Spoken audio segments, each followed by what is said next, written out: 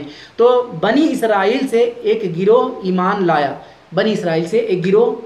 تو یہاں بھی اللہ رب العالمین کے ایک رسول ہیں، ایک پیغمبر ہیں جن کا نام عیسیٰ روح اللہ علیہ نبی علیہ السلام ہے. انہوں نے انصاریوں سے اس طرح سے کہا کہ من انصاری الی اللہ قال حواریون نحن انصار اللہ.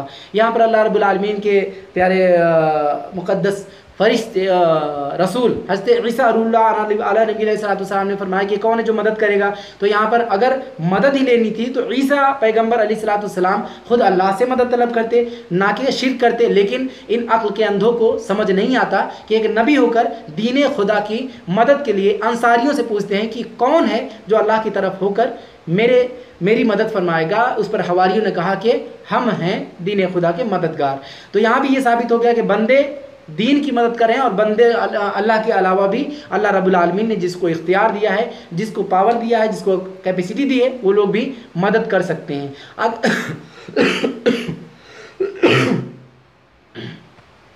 آگے چلیے سورۃ المریم آیت نمبر 19 کے اندر اللہ رب العالمین کا ارشاد ہوتا ہے کہ اللہ رب العالمین فرماتا ہے کہ قال انما انا رسول ربک لاہب لک غلاما رقیہ. اللہ رب العالمین کے ایک فرشتے کے متعلق یہ ہے کہ یہاں پر میرے لیپ ٹاپ میں پوری طرح سے اس کا ترجمہ نہیں دکھ رہا ہے. انشاءاللہ میں اس کے پہلے اس میں شوٹ کر کے اس کو میں آپ کو سینڈ کر دوں گا.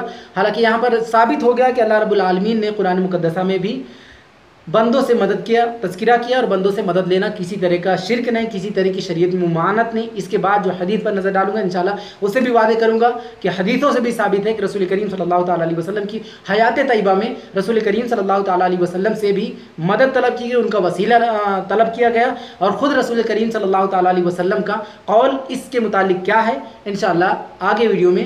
اس تاریک مسعود، تاریک کا معنی اندھیرا ہوتا ہے، تو اس کے اندر تو اندھیرا ہے ہی، اور اپنی عقل کے اندھیرے میں ماتم کر کے اس کو ہونا تو یہ چاہیے کہ قرآن پر نظر ڈال کر اپنی ایمان کی درستگی کے لیے اپنے ایمان کی فکر کرتا ہے. لیکن اس جاہل نے اپنے ہی جہالت کا اعلان عام کرتے ہوئے یوٹیوب پر جو کچھ اس کی جہالت میں تھا گھول ڈالا، اور اس کے بعد اب یہ 5 سالہ زندگی میں سوچ رہا ہے کہ میں چیلنج کیا ہوں کہ اہل سنت والجماعت کے میں سے کوئی میرا جواب دے. تو یہ تیرا جواب رہا. اگر تجھ میں ہمت ہے تو میرا واٹس ایپ نمبر ہے +966 596 659 +966 596 95099 4. اس پر ایڈ کر کے کسی بھی واٹس ایپ گروپ میں یا پھر کہیں بھی لائیو مجھ سے مناظرہ کر سکتا ہے. تجھ میں اگر ہمت ہے تو آ جا، میں تیرے ہر ایک اعتراض کا جواب انشاءاللہ تیرے ہی منہ پر اور تیرے علماء کے جو اقوال ہیں ہر ایک چیز پر، چاہے وہ شرک کا ہو یا بدعات کا ہو یا پھر کسی اور چیز کا ہو، وہ تمام چیزیں تیرے منہ پہ ماروں گا انشاءاللہ العظیم. اگر تجھ میں ہمت ہے، دم ہے، جرأت ہے، جسارت ہے تو طارق مسعود آ جا میرے سامنے، کہیں بھی لائیو ویڈیو تو مجھ سے مناظرہ کر لے. انہیں باتوں کے ساتھ، انہیں جملوں کے ساتھ میں اختتام کی طرف تمام دوستوں کو، احبابوں کو، میرے عزیز دوستوں کی بارگاہ میں وہ ناچیز کی یہ دعا کہ اللہ رب العالمین ہم تمام اہل سنت والجماعت کو ان باطل مذہبوں اور منافقوں کے مکر و فریب سے محفوظ رکھے اور ہمیں زندگی بھر تا عمر مسلک اہل سنت والجماعت پر قائم رکھے. اور نبی کریم صلی اللہ تعالیٰ علیہ وسلم اور ان کے صحابہ، تبع تابعین اور دیگر ائمہ حضرات کا جو دین تھا، جو دین حق ہے، جس کی بنیاد رسول کریم صلی اللہ تعالیٰ علیہ وسلم نے رکھی، اسی کو سنت والجماعت کہتے ہیں. اللہ رب العالمین ہمیں اس پر قائم اور دائم عطا فرمائے. زندگی بھر ہم رہیں تو ہم اپنے ایمان کے ساتھ رہیں، اور آخری وقت میں اللہ رب العالمین ہمارے ایمان کو سلامت عطا فرمائے. وما علینا الا البلاغ. السلام علیکم ورحمۃ اللہ وبرکاتہ.